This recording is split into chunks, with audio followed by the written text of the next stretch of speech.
മാധ്യമം പോഡ്കാസ്റ്റ്.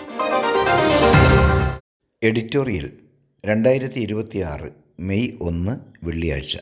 മാധ്യമവാർത്ത തലക്കെട്ടുകളിൽ നിന്ന് അറിഞ്ഞതുപോലെ BJP തൂത്തുവാരിയ പ്രക്രിയയെ തെരഞ്ഞെടുപ്പെന്ന് വിളിക്കുന്നതിൽ ഒരു ശരികേടുണ്ട്. ഗുജറാത്തിൽ തദ്ദേശ സ്ഥാപനങ്ങളിലേക്ക് നടന്ന തെരഞ്ഞെടുപ്പിൽ 730ഓളം പേരെ എതിരില്ലാതെ തെരഞ്ഞെടുത്തത് അത്ര സാധാരണമല്ലെന്ന് ചൂണ്ടിക്കാണിക്കുന്നതാണ് ഇന്നത്തെ എഡിറ്റോറിയൽ.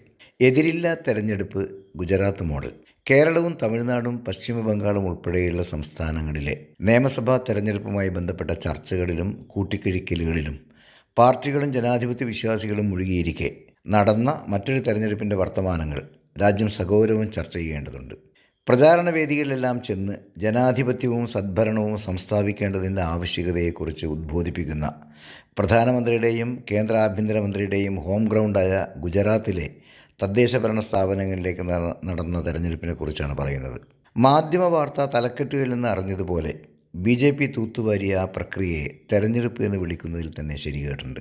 15 കോർപ്പറേഷനുകളിലും 84 മുനിസിപ്പാലിറ്റികളിലും 34 ജില്ലാ പഞ്ചായത്തുകളിലും 260 താലൂക്ക് പഞ്ചായത്തുകളിലും ജനപ്രതിനിധികളെയും ഭരണസമിതികളെയും കണ്ടെത്താനുള്ള തെരഞ്ഞെടുപ്പിൽ മത്സരിക്കാനൊരുങ്ങിയ 1572 പേർ അവസാന നിമിഷത്തിൽ പത്രിക പിൻവലിച്ചു. തൽഫലമായി 730ഓളം പേർ എതിരില്ലാതെ തിരഞ്ഞെടുക്കപ്പെടുകയും ചെയ്തു. പത്രിക പിൻവലിക്കുന്നതും ചില സ്ഥാനാർത്ഥികൾ എതിരില്ലാതെ ജയിക്കുന്നതുമൊക്കെ ഇലക്ഷനിൽ സാധാരണമാണ്. എന്നാൽ ഗുജറാത്തിൽ നടന്നത് അത്ര സാധാരണമല്ല. തലസ്ഥാനമായ അഹമ്മദാബാദിൽ കോർപ്പറേഷനിലേക്ക് മത്സരിക്കാൻ പത്രിക നൽകിയ പല സ്ഥാനാർത്ഥികൾക്കും ഭീഷണികളെത്തി. പിന്മാറുന്നതിന് പണവും വാഗ്ദാനം ചെയ്യപ്പെട്ടു. 30 ലക്ഷം രൂപയാണ് ബിനാ മോദി എന്ന വനിതാ സ്ഥാനാർത്ഥിക്ക് വാഗ്ദാനം ചെയ്യപ്പെട്ടത്. നെഹാൽ പഞ്ചൽ എന്ന കോൺഗ്രസ് സ്ഥാനാർത്ഥിക്ക് BJP പ്രവർത്തകർ മുന്നറിയിപ്പ് നൽകിയത് പിന്മാറിയില്ലെങ്കിൽ സ്ട്രെച്ചറിൽ സഞ്ചരിക്കാനാവും വിധി എന്നാണ്. ജീവനിലും പണത്തിനും ആശയുള്ള പലരും പത്രിക പിൻവലിച്ച് വീട്ടിലേക്ക് പോയപ്പോൾ എതിരാളികൾ വീട് കയറി അപായപ്പെടുത്തിയേക്കുമെന്ന ഭീതിയിൽ 2 മക്കളെയും കൂട്ടി പാർട്ടി ഓഫീസിലാണ് ആ വനിത കഴിഞ്ഞത്. കൂറുമാറ്റ സാധ്യതകൾ തടയാൻ MPമാരെയും MLAമാരെയും റിസോർട്ടിൽ പാർപ്പിക്കുന്നത് പോലെ പല നഗരസഭകളിലും സ്ഥാനാർത്ഥികളെ ഒന്നാകെ റിസോർട്ടിൽ സൂക്ഷിക്കാനും പ്രതിപക്ഷ പാർട്ടികൾ നിർബന്ധിതരായി. ഏതെങ്കിലും പ്രാദേശിക പ്രവർത്തകരുടെ വികൃതികളാണെന്നും നേതൃത്വം ഇതൊന്നും അറിഞ്ഞിട്ടുണ്ടാവില്ലെന്നും വിശ്വസിക്കാമായിരുന്നു. കോൺഗ്രസ് സ്ഥാനാർത്ഥി എങ്ങാനും ജയിച്ചു പോയാൽ ബ്ലോക്ക് വികസനത്തിനുള്ള ഫണ്ടുകൾ മുഴുവൻ തടയുമെന്നും 1 രൂപ പോലും നൽകില്ലെന്നും ആനന്ദ് ലോക്സഭാ മണ്ഡലത്തെ പ്രതിനിധാനം ചെയ്യുന്ന MP മിതേഷ് രമേഷ് ഭായ് പട്ടേൽ പൊതുവേദിയിൽ കയറി നിന്ന് ജനങ്ങളെ ഭീഷണിപ്പെടുത്തിയില്ലായിരുന്നുവെങ്കിൽ.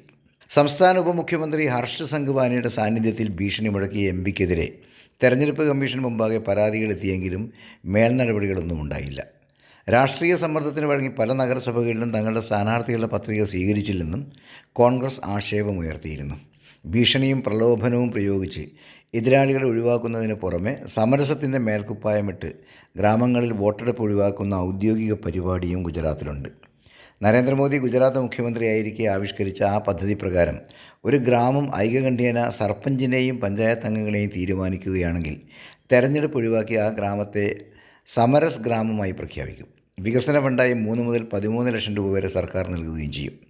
ആദ്യ കേൾവിയിൽ നല്ലതെന്ന് തോന്നുമെങ്കിലും അതിനു പിന്നിലെ ഒളി അജണ്ട ഭയാനകമാണ്. നാടിൻ്റെ വികസനത്തിന് ഭിന്നതകൾ മറന്ന് ഒറ്റക്കെട്ടായി മുന്നേറ്റം എന്നെല്ലാം പെരുമ്പറ മുഴക്കി മേൽജാതിക്കാരുടെ മേൽക്കോയ്മ ഉറപ്പാക്കുന്നതിനാണ് ഈ പദ്ധതി നടപ്പാക്കുന്നത്. ഉന്നത ജാതിക്കാരും സമ്പന്നരും അധികാരം കൈക്കലാക്കുമ്പോൾ ദലിതർക്കും പിന്നാക്ക വിഭാഗങ്ങൾക്കും ഭരണത്തിൽ പങ്കാളിത്തം ലഭിക്കാറില്ലെന്നും ഇത് സംബന്ധിച്ച് പഠനം നടത്തിയ ഗുജറാത്ത് ഇൻസ്റ്റിറ്റ്യൂട്ട് ഓഫ് ഡെവലപ്മെൻറ്റ് റിസർച്ചിലെ മധുസൂദനൻ ബന്ധു ചൂണ്ടിക്കാട്ടുന്നു. പദ്ധതിയിൽ സ്ത്രീകൾക്ക് മുൻഗണന നൽകുന്നതെന്ന് സർക്കാർ അവകാശപ്പെടുമ്പോഴും സമ്പന്ന വീടുകളിലെ സ്ത്രീകളെ നാമനിർദ്ദേശം ചെയ്ത് അധികാരം കുടുംബത്തിനുള്ളിൽ തന്നെ നിലനിർത്തുകയാണ് എന്ന നിരീക്ഷണവുമുണ്ട്. പാർലമെൻറ്റിലെ സ്ത്രീ സംവരണവും ഇതേ മട്ടിൽ നടപ്പാക്കാനാണ് മേൽജാതികൾ നിയന്ത്രിക്കുന്ന പാർട്ടികൾ ആഗ്രഹിക്കുന്നത്. പല പദ്ധതികൾക്കും ഗ്രാമപഞ്ചായത്തുകളുടെ അനുമതി വേണമെന്നിരിക്കെ തങ്ങളുടെ താൽപ്പര്യം സംരക്ഷിക്കുമെന്ന് ഉറപ്പുള്ളവരെ എതിർപ്പും വോട്ടെടുപ്പുമില്ലാതെ പഞ്ചായത്ത് ഭരണത്തിലെത്തിക്കാൻ വൻകിട വ്യവസായ ഗ്രൂപ്പുകളും ശ്രമിക്കുന്നു.